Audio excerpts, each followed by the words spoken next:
ऐसी मूवीज और सीरीज काफी कम ही बनती है जो प्रॉपर हॉरर के जॉनर से बिलोंग करती हो। जहाँ पे रिसेंटली रिलीज कुछ मूवीज की अगर मैं बात करूँ तो मासूदा जो कि एक तेलुगु मूवी थी और भूतकालम जो कि एक मलयालम मूवी थी, उन दोनों मूवीज को छोड़ दिया जाए तो इस जॉनर को काफी कम ही एक्सप्लोर किया गया है रिसेंटली। पर खौफ नाम की टीवी सीरीज का ट्रेलर देखने के बाद मैं काफी ज्यादा एक्साइटेड था इसको देखने के लिए, जो कि अमेजोन प्राइम के ऊपर रिलीज हुई है। और 8 एपिसोड लंबी ये सीरीज जहाँ अपने ट्रेलर से हॉरर का प्रॉमिस कर रही थी, वहीं सीरीज के अंदर हॉरर से ज्यादा एक साइकोलॉजिकल थ्रिलर मुझे लगी, जहाँ पे सोसाइटी किस तरह से औरतों को ट्रीट कर रही है, उनको मेंटल और फिजिकली किस तरह से अब्यूज किया जाता है, स्टीरियोटाइप किया जाता है और उसका उनके मेंटल हेल्थ के ऊपर क्या इंपैक्ट पड़ता है। इन सभी थीम्स को इस सीरीज के अंदर कवर किया गया है और इस चीज को पूरी ऑनेस्टी के साथ दिखाया गया है स्क्रीन के ऊपर। पर जहाँ बात आती है हॉरर की, तो मैं बोलना चाहूंगा कि पठान में जितना सलमान भाई का स्क्रीन टाइम है, उससे भी कम यहाँ पे भूत को दिखाया गया है स्क्रीन के ऊपर। और most of the time environment और बीजीएम के थ्रू आपको डराने की कोशिश की जाती है, जो कि कुछ कुछ जगह पे काम कर जाता है। तो अगर आप हॉरर की एक्सपेक्टेशन लेके इस सीरीज को देख रहे हो तो बहुत ही गंदी तरह से आप डिसअपॉइंट होने वाले हो। जहाँ इसकी कहानी एक लेडीज हॉस्टल के अंदर दिखाई गई है, जहाँ एक हॉन्टेड रूम हमें दिखाया गया है और उस रूम में जब एक लड़की रहने आती है तो उसके साथ क्या होता है और किस तरह से उससे जुड़े हुए लोगों की लाइफ चेंज होती है, यही हमें इस सीरीज के अंदर देखने को मिलेगा।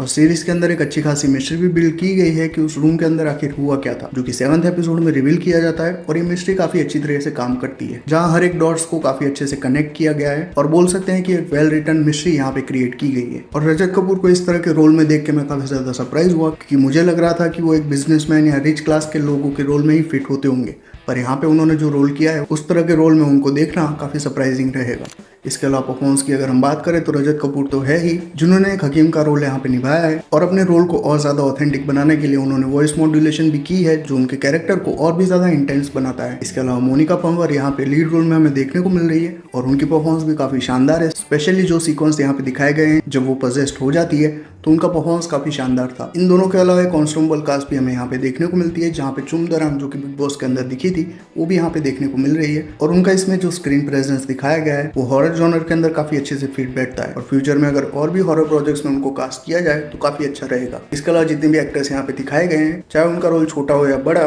उन सभी ने अपने अपने काम को काफी अच्छे से जस्टिफाई किया है। इसके अलावा जैसा मैंने बोला कि सीरीज के कुछ नेगेटिव भी है, जहाँ पे इसकी जो कहानी है वो 6 एपिसोड में निपट जानी चाहिए थी, पर इसको 8 एपिसोड तक दिखाया गया है, जहाँ बीच बीच में आपको लगेगा कि कहानी को खींचा जा रहा है। और साथ ही एंडिंग का जो एपिसोड है जिसमें कंक्लूजन आपको दिखाया गया है, वो कंक्लूजन भी उतना अच्छे से काम नहीं करता और कहीं ना कहीं आपको लगेगा कि भूत का जो मोटिव दिखाया गया था उस मोटिव से टोटली ऑपोजिट वे में वो जाता हुआ हमें दिखता है। जहाँ पे मैं ज्यादा स्पॉइल नहीं करूंगा आपके लिए, पर ऐसा दिखाया गया है कि भूत का जो कैरेक्टर है उसको लड़की से प्यार हो जाता है या हमदर्दी हो जाती है। अब इस चीज को भी स्क्रीन के ऊपर काफी अच्छे से समझाया नहीं गया और व्यूअर्स के ऊपर छोड़ दिया जाता है कि वो अपने हिसाब से इसको इंटरप्रेट करे, तो कहीं ना कहीं इसकी एंडिंग स्टिक नहीं करती है। पर ओवरऑल सीरीज की अगर हम बात करें तो साइकोलॉजिकल थ्रिलर के डिपार्टमेंट में सीरीज एक्सेल कर जाती है। तो डेफिनेटली अगर आपके पास फ्री टाइम है और 5-5.5 घंटे आप दे सकते हो तो डेफिनेटली ये सीरीज बिंज वॉच कर सकते हो इस वीकेंड। और अगर आपने देख रखी है तो कमेंट्स में बिना स्पॉइलर के अपना ओपिनियन शेयर कर सकते हो। वीडियो पसंद आया तो लाइक कर देना और अपने दोस्तों के साथ शेयर कर देना। मैं मिलता हूँ इसी तरह के एक और वीडियो में, तब तक कीप बीइंग फिक्शन फैंस।